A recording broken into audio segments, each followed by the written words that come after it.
Or is that nie?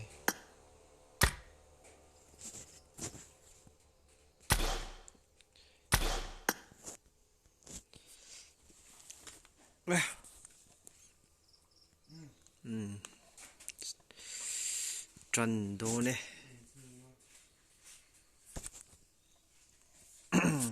DTY Lord.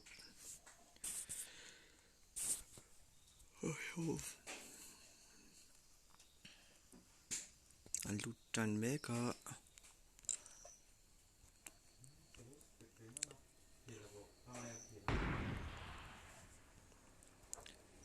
Una foreign anti-missile broadcast net DTY Lord versus broadcast. Team match. Let's go. DTY Lord kan en masanga lumasa sa kan enanga. Chun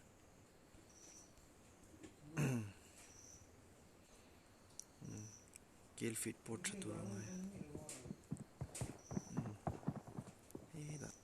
1 versus 1 M24 ania 1 versus 1 nia ti an net at mi an zung zek mai phai ta hok mai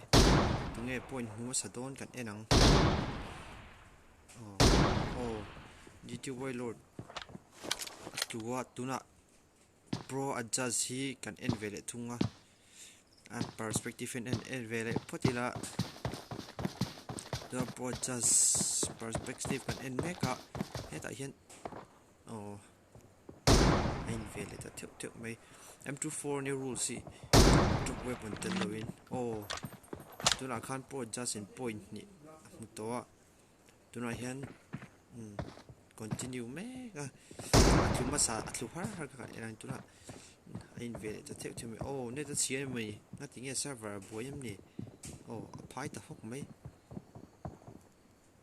anh tăng mấy thế rồi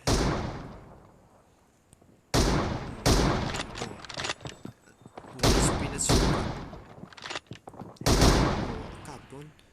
cặp can't put just in point to in ma suya trang lại ta theo được mấy 3-0 thì can't point ka 4-0 3-1 nàyตัวนี้ thì can't do DTY Lord can end playing hand scoring ka 5-0 zo kan ihe 5-0 ani to perspective kan end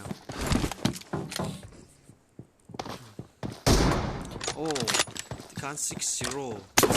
in man shuai make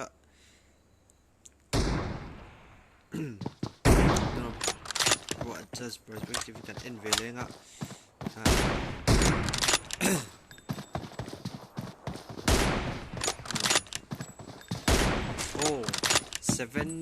7-0 ni ta kep mai apui do ne tuna hian wall pole pen mang lo ni ke kip top be ti khan GTY Lord ti point khatar ve ata minute ro e chu atlem ro khop mai minute thi al chak khop mai minute ti chu un play dona ti min sunga point mu tam chu ni mai 1 HP na suale ta kai 1 HP ve ai kap sa GTY Lord dat leta kan en zelanga GTY Lord perspective en vele to sin la cha tuna hen vara tang hen en don sini la ten an mani perspective ken ti khan aron tule remote ta natinge ni ron zoom to ko me 1 HP na suale ta 1 HP na suale ta perspective GTY Lord dat leta ti khan point din mun hi at chato point 10-0 nia le sal 1 HP na suale ta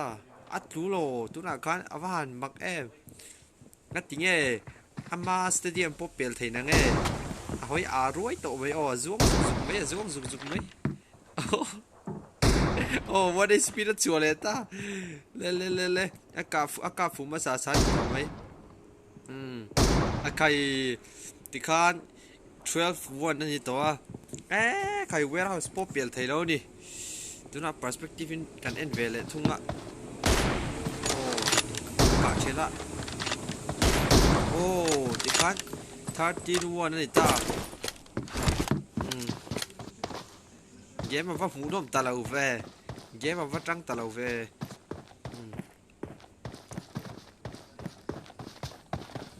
เพราะจะสถานพยาที่ไว้เราเช่นไอเดียแล้วโดนอาบัวแต่เอ็นเวลนี่ที่ไว้เราด่าเราช่วยตัวพวกเสียอาบัวอะไรกันเดี๋ยวจงอ่ะโอ้อามุตากาบโอ้กาเช็ดโอ้เฮดช็อตดันเลือดตุก14-1นั่นตาที่คัน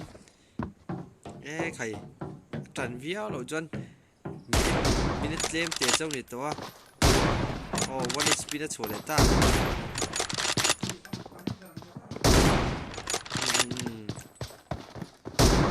ขาดเฉลี่ยตาโอ้ที่คัน15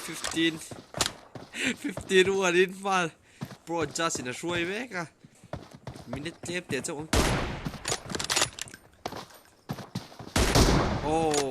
เฮดช็อตนั่นลุตุกะจูแล้วพอจะสรุปหลานไปเลยแต่เจ้าไม่15จูนี่แม่กะโอ้ nice shot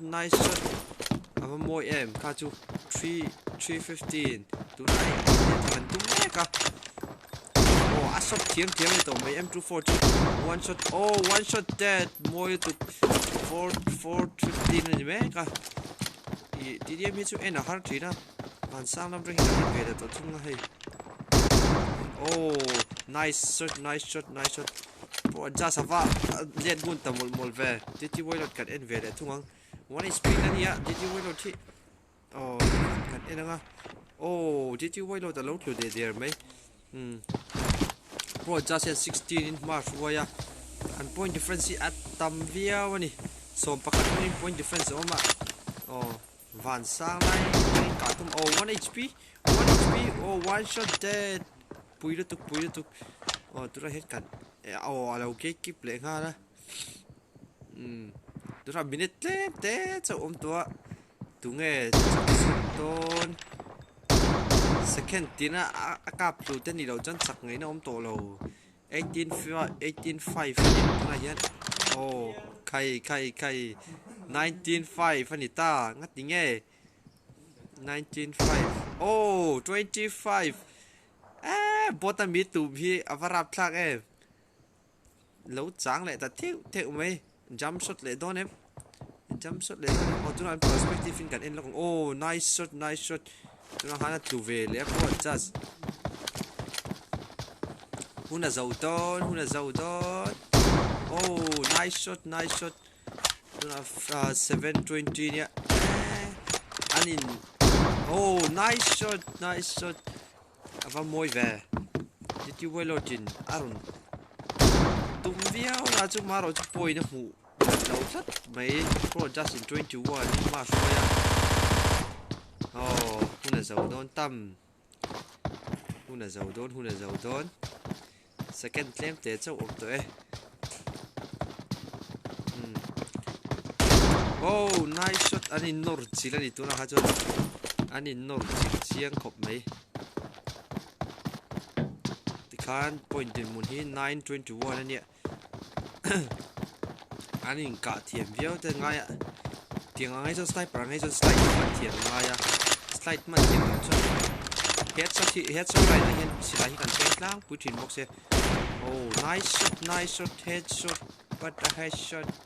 come on 10-21โอ้น่าจะโดนโอ้ 22-10 point difference โปรสมปันทีไล่นี่แหละตายเก็บไหมอ่ะใครงั้นทีเงี้ยอันก็ปวดจูนแวงงั้นทีเงี้ยนี่ค่ะมิชช็อตเทียจัมช็อตแต่เจ้างั้นทีเงี้ยนี่โอ้น่าจะแทรปจัง nice shot 23-11นั่นนี่แหละตา point difference point คลาวตัว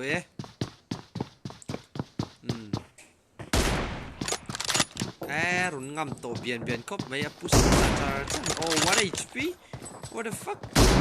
oh ala tu big low ala hold chen chắc mấy oh run lang ma sa ni to mấy oh 24-11 đây ta 24-11 line ni ta đi han oh Aaron hold chen ta nice shot 25-11 ngắt tiếng nghe avane pe hai pe anh cả chen ta phố mày bot pani tu mani bot le bot tari tu oh di tu voi lo di dar mu bel vele mai ngati ka ai na vazo har ve Red team victory. oh red team tu na han victory 5 12 in victory ta đi